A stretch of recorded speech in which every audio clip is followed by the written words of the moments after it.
बिहार के सियासत के सभी स्थापित सामाजिक समीकरण बदलने वाले हैं। नए दोस्त बनने वाले हैं, नए दुश्मन बनने वाले हैं। कौन किसका दोस्त होगा, कौन किसका दुश्मन बनेगा, लेकिन इतना तय है कि बिहार की सियासत की तस्वीर और जो सोशल इंजीनियरिंग का आप खाका देखते हैं पिछले 25 सालों से, वो खाका, वो तस्वीर बदलने वाली है बिहार की।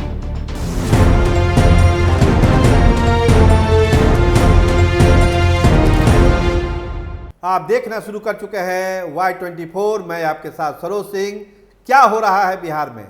नए दोस्त बन रहे हैं, नए दुश्मन पैदा हो रहे हैं, और दोस्ती और दुश्मनी के बीच बिहार में एक नया सोशल इंजीनियरिंग हो रहा है, एक नया कॉम्बिनेशन बन रहा है, और एक ऐसा कॉम्बिनेशन जो सत्ता तक, यानी एक नंबर की कुर्सी तक किसी को ले जा सकता है।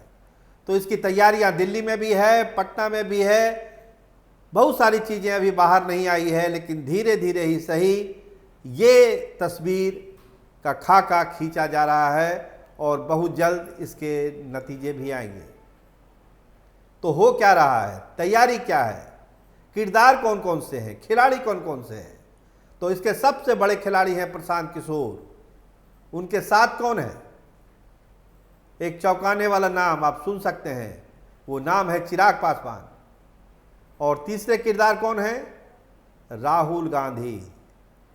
यानी प्रशांत किशोर, चिराग पासवान और राहुल गांधी का ये त्रिदेव का ये फार्मूला, ये त्रिदेव बिहार के सियासत को बदलने के लिए जोर आजमाइश कर रहे हैं। बांकीपुर में जो धमाकेदार जीत हुई है प्रशांत किशोर से, इससे बिहार के सियासत में उथल पुथल है। नए समीकरण खोजे जा रहे हैं, क्योंकि जात का बंधन टूटा है, धर्म का बंधन टूटा है। यही बात चिराग पासवान भी कहते हैं कि जात के बंधन से ऊपर उठना होगा, धर्म के बंधन से ऊपर उठना होगा, और राहुल गांधी की भी यही भावना है। तो यही एक सिंगल भावना इन तीनों को जोड़ रही है। हालांकि चिराग पासवान अभी एनडीए में हैं, मंत्री हैं, अभी उनको बहुत सारे बड़े फैसले लेने हैं, क्योंकि बिहार के लोग उनको भावी सीएम के रूप में भी देखते हैं। उनके जो बहनोई हैं अरुण भारती बार बार यही कहते हैं कि 30 का चेहरा तो चिराग पासवान ही है। तो बहुत सारी चीज़ें साथ साथ चल रही है, और जो एक फार्मूला जो बनाने की कोशिश है कि जो अपर कास्ट का वोटर है, जो मुस्लिम वोटर है, जो दलित वोटर है, जो ओबीसी वोटर है, वो एक साथ आए, एक नया कॉम्बिनेशन बने, और उस कॉम्बिनेशन में इतनी ताकत हो कि उसके सामने कोई दुश्मन ठहरे ही ना ठहरे। तो इसी कॉम्बिनेशन को बनाने की शुरुआत हुई है। बन पाएगा, नहीं बन पाएगा, क्योंकि ढेर सारे इसमें किंतु परंतु हैं। जैसे अभी तो प्रशांत किशोर कह रहे हैं कि किसी के साथ तालमेल वो नहीं करेंगे। चिराग पासवान एनडीए में है, राहुल गांधी अभी उत्तर प्रदेश के चुनाव में लगे हुए हैं। बहुत सारी चीज़ें हैं साथ साथ, लेकिन एक धारा, एक ताकत है जो धीरे ही धीरे सही बिहार के लिए इस फार्मूले को आगे बढ़ा रही है।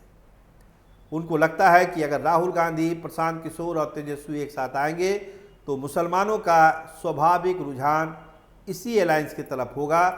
बांकीपुर ने इसको साबित भी किया है। प्रशांत किशोर अपने आप को जातीय ढांचे में नहीं बांटना चाहते हैं, लेकिन बात क्या होती है कि बिहार को एक सवर्ण का लीडर मिल गया, जिसमें राजपूत भी हैं, भूमिहार भी हैं, ब्राह्मण भी है, कास्ट भी है। तो प्रशांत किशोर को कुछ लोग इस चश्मे से भी देख रहे हैं। हालांकि प्रशांत किशोर इसके खिलाफ बोलते हैं कि उनको जातीय चश्मे से मत देखिए, हमको मेरा काम है बिहार का विकास करना, उसी के लिए मैं आप सब कुछ छोड़ के यहाँ पे आया हूँ। कोई जात पात की राजनीति करने यहाँ नहीं आया हूँ, ना एमएलए बनने आया हूँ। चिराग पासवान जब बिहार फर्स्ट की बात करते हैं तो उनके जहन में भी, दिल में भी यही बात होती है। लेकिन जिस तरह से युवाओं का क्रेज बढ़ा है, सेंसेक्स ना चाहते हुए भी चिराग पासवान का आगे जा रहा है, कि जो विपक्ष की राजनीति अभी बिहार में चल रही है, चाहे वो तेजस्वी यादव कर रहे हों, वाम दल के लोग कर रहे हों, उससे एक उबाऊपन लोगों को दिखता है। एक नई एनर्जी चाहिए, नया चेहरा चाहिए जो बिहार के लिए कुछ कर सके। जो मौजूदा सरकार है उसको लेके गुस्सा तो है, लेकिन विकल्प नहीं है। विकल्प बांकीपुर में दिखा तो रिजल्ट क्या आया आप देख लीजिए। तो इसी भावना को आगे बढ़ाया जा रहा है, यही एक सोच है, वही एक धुरी है जो चीज़ों को आगे बढ़ा रही है और बिहार में एक नए सोशल इंजीनियरिंग की बुनियाद रख रही है। क्योंकि ये इतना बड़ा वोट बैंक है, अपर कास्ट, ओबीसी, मुस्लिम और दलित, अगर इसका एक कम्बिनेशन बिहार में बनता है तो यकीन मानिए ये भाजपा के लिए एक बड़ी चुनौती हो जाएगी, आरजेडी के लिए एक बड़ी चुनौती हो जाएगी। अब ये कब तक मूर्त रूप लेगा, कैसे लेगा, 29 के चुनाव से पहले ले लेगा, ये सब चीज़ें अभी तय होनी बाकी है। लेकिन जो ने हमने शुरुआत में ही कही थी कि एक थाउट, एक विचार इस लाइन पर सब नेताओं के पास गया है, विचार हो रहा है कि सही समय का इंतज़ार करिए, सही समय पर चौके पर छक्का मारा जाएगा, मौका आने दीजिए, सही मौके पर चौका लगेगा ही लगेगा।